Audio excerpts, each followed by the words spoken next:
One of the best things I've ever done in my life was comparing myself to other people. And I know it sounds crazy because we're so used to being told, don't compare yourself to other people, right? But the people who tell you not to compare yourself to other people are usually the ones who have compared themselves to more successful people in the past. And instead of being inspired, they've been crumbled. Oh, I can't do this, I'm not good enough. Which is why they tell you don't compare yourself. But comparison is one of the best things you can do to get further in life. Why? Because it's basically competition.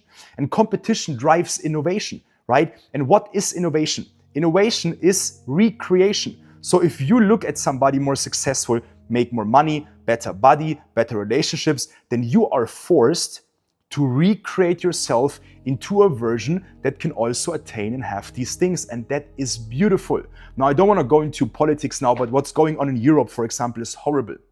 We have, in school, we always had like games where every student would compete against other students in running and jumping and soccer and whatnot. And there was a winner and there was a loser, right? But now they say, oh, there shouldn't be a loser, there shouldn't be a winner. Oh, everybody's equal. No, they're not. There's people who are better than others and there's people who are worse than others. And that's not bad, that is normal. And only when you realize you're worse than others, you can improve. Because what does it tell you? That you're just as good as everybody else. It tells you there's no reason to do something, right? So just a quick backstory. I was 18. I looked around, 18 years looking around at all the people that I knew. And I was like, okay, I don't want to have the life they live, yet they tell me what to do.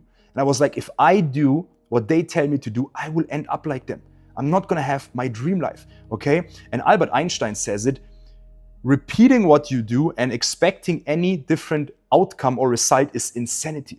So what I did is I compared myself to people more successful. I did what they do and I became better. But then I hit a point where I was like, I struggled mentally a lot. I was like, can I really do this? Because I compared myself to even more successful people and I had anxiety and I had self-doubts. And there's a concept that completely changed my view about life. And it's a concept that if you have a desire in your mind, if you can see yourself being rich or getting rich, if you can see yourself having a six-pack, if you can see yourself having a loving relationship, then it's already meant to happen. This version of you already exists because this desire is not in your friend's head, it's not in your mom's head, it's in your head. Why? Because it's placed there for a reason. And comparing yourself to other people will give you this edge to realize, first of all, what you lack, second of all, what you should do, and also just a beautiful byproduct. When you compare yourself to other people, you realize who you don't want to be and who you want to be. So it's going to help you to find out your most authentic self, who that is, who you truly are and meant to be. And that's beautiful. So don't let anybody tell you comparison or competition is bad. It's what drives innovation. It's what drives people to become better and fulfill their desires. That's what life is about, fulfilling your desires, and competing and comparison is one of the best things you can do.